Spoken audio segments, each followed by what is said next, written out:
The H1B Guy here, and today, the H1B Guy news for the week ending November 4th, 2022.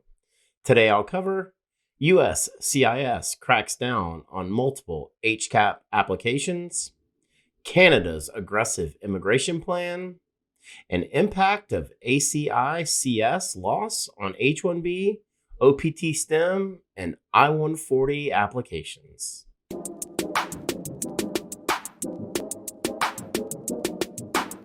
But before we get started, I'd like to ask you, if you haven't already, to please subscribe to the H1B Guy channel here on YouTube and like this video so that I can continue to produce more content like this for you. I also wanted to mention the H1B Guy offers a variety of consulting services. I help businesses and individuals solve complex work authorization issues in the recruitment process while bringing awareness to employment-based immigration benefits. If I can help you, please reach out. I'd love to hear how. You can book an appointment directly with me via the h1bguy.com. Today's news is brought to you by ACICS and Path to Canada, the ideal plan B for high-skilled immigrants currently located in the U.S. whose status may be uncertain, by PERM-Ads.com, the industry leader in providing a seamless experience for employers and immigration attorneys navigating the complex PERM recruitment ad phase of the labor certification process, and by Mob Squad. Are you a technology professional facing U.S. work visa-related challenges? Don't leave your fate up to chance. Our partner Mob Squad has a solution. Join the squad. Now, the news. Well, today's news is going to cover some news releases and articles that were all posted on November 1st, 2022. Starting out with the Canadian government news release titled, "An Immigration Plan to Grow the Economy." Quote, "Today, the Honorable Sean Fraser, Minister of Immigration, Refugees, and Citizenship, released Canada's 2023 through 2025 Immigration Levels Plan. The plan embraces immigration as a strategy to help businesses find workers and to attract the skills required in key sectors, including healthcare, trade skills, manufacturing, and technology, to manage the social and economic challenges Canada will face in the decades ahead. Last year, Canada welcomed over 405,000 newcomers, the most we've ever welcomed in a single year. The government is continuing that ambition by setting targets in the new levels plan of 465,000 permanent residents in 2023, 485,000 in 2024, and 500,000 in 2025. The plan also brings an increased focus on attracting newcomers to different regions of the country, including small towns and rural communities." So based on this news release, Canada is projecting increasing their year-over-year immigration to 500,000 by year 2025. A shocking revelation in this release is the fact that immigration already accounts for nearly 100% of the population growth in Canada right now, and that it will account for 100% of the population growth by 2032. From 2016 to 2021, over 1.3 million immigrants moved to Canada, the highest recorded in a Canadian census. Canada continues to be a destination country for high-skilled immigrants. And based on this news release, the Canadian government is going all in on immigration. If you're interested in considering Canada as an option, don't forget our partners, ACICS, Path to Canada, and Mob Squad. Also on November 1st, 2022, from the Law Office of Thomas V. Allen, in a post titled USCIS cracking down on multiple H1B cap registrations submitted for the fiscal year 2023. Quote, USCIS has recently been issuing notice of intent to deny NOID on H1B petitions where multiple registrations were submitted through multiple companies. Those NOIDs have been specifically issued, one, where the multiple registrations were done through related companies, and two, where the same set of registrations were submitted through different unrelated companies. USCIS has been alleging fraud and misrepresentation on the employers who submitted multiple registrations. USCIS, in its NOIDs, have mentioned that they have searched the public records and have found that companies were related either by common ownership or familial relationships or even common registered agents. Further, where multiple unrelated companies submitted registrations for the same set of beneficiaries, USCIS finds that these unrelated companies have acted in concert to commit fraud. Well, it is nice to see USCIS cracking down on fraud and the gaming of the electronic H1B system that was implemented in 2020. The amount of multiple registrations needs to significantly decrease for fiscal year 2024's H1B lottery if we want to avoid over 500,000 registrations. Many of you have reached out to me letting me know that your initial H1B application for fiscal year 2023 is still pending and asking me for guidance. I have to assume that this may have something to do with the ongoing delays that you're experiencing. I'm not implying that you're associated with fraud or will receive an NOID, but the impact of this fraud investigation definitely is impacting the overall processing. If we go back, USCIS announced on August 23rd, 2022, that the HCap for fiscal year 2023 had been met.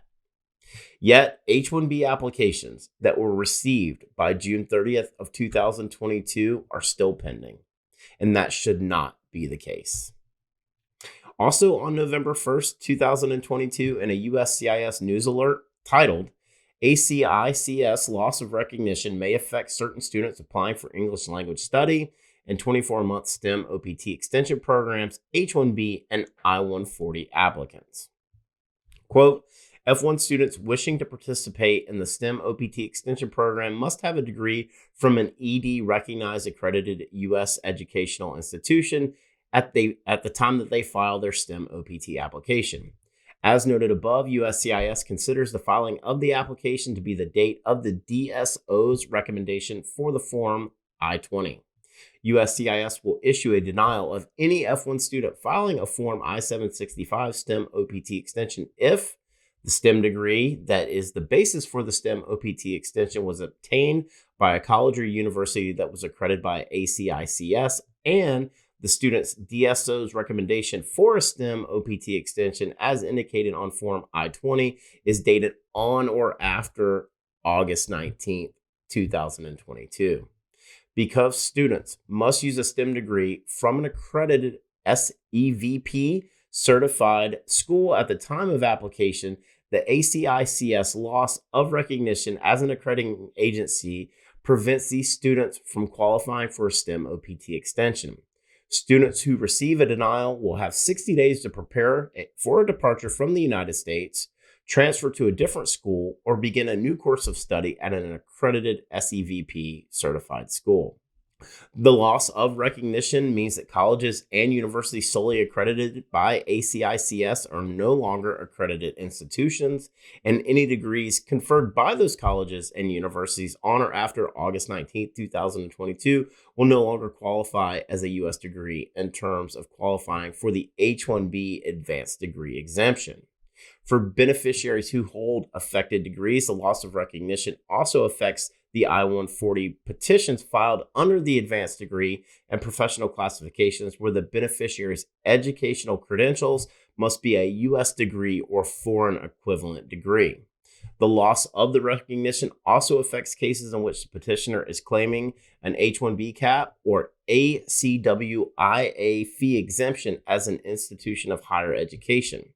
To qualify for the H1B cap or ACWIA fee exemption, the university or college must meet the definition of an institution of higher education. Those institutions will no longer be recognized by a qualified accreditation agency or otherwise recognized as a pre-accredited, would no longer qualify for exemption from the H1B cap or the ACWI fee unless they are exempt on another basis. So you may have noticed that August 19th, 2022 is referenced several times in this news alert. And that's because back on August 19th, 2022, the U.S. Department of Education terminated the federal recognition of the Accrediting Council for Independent Colleges and Schools, ACICS. The domino effect here can be felt by individuals applying for their OPT STEM extension, individuals for H1B advanced degree exemption, and HCap exemption for H1B applications, as well as I-140 applications that have been filed after August 19th of 2022. While I understand the reason behind the U.S. Department of Education's ruling, this impact that will be felt by high-skilled immigrants as a repercussion of this ruling seems unjust, especially for those I-140 applicants. For the full post on the H1B Guy news for the week ending November 4th, 2022, please check out the H1BGuy.com. As a reminder, today's news is brought to you by Syndesus and Path to Canada, the ideal plan B for high-skilled immigrants currently located in the U.S. whose status may be uncertain. If you're facing an H1B denial or OPT expiration, don't get caught off guard. Make sure you have a plan B, and Syndesus and Path to Canada are your answers. They'll gladly help you navigate the process, and if you'd like to find out if you qualify, please be sure to use the link in the video description below, and someone from Syndesus or Path to Canada will be in touch. And also by PERM-Ads.com, the industry leader in providing a seamless experience for employers and immigration attorneys navigating the complex PERM recruitment ad phase of the labor certification process. If you would like to reduce your costs and overhead associated with PERM labor certification recruitment advertising, let PERM-Ads.com help you. And by Mob Squad. Are you a technology professional facing U.S. work visa related challenges? Don't leave your fate up to chance. Our partner Mob Squad has a solution. Mob Squad helps technology professionals facing U.S. work visa-related uncertainty remain working with their current U.S. company nearshore from Canada, as well as technology professionals from around the world who are seeking an opportunity to find a rewarding career in North America. Through their partnership with the Canadian government, they can obtain a Canadian work permit for you and your spouse in as little as 8 weeks. So whether you're looking to stay working with your current U.S. company or you want to find a new opportunity in Canada, please find out how the team at Mob Squad can help you via the link in the video description below. Join the squad. Just wanted to ask you again to please like this video, subscribe to the H1B Guy channel here on YouTube, and click the bell for notifications so that you're notified anytime we post new content here to this channel. If you've made it this far, I just want to say thank you for taking the time to watch my video. I really appreciate your support. The H1B Guy, your global source for all things H1B.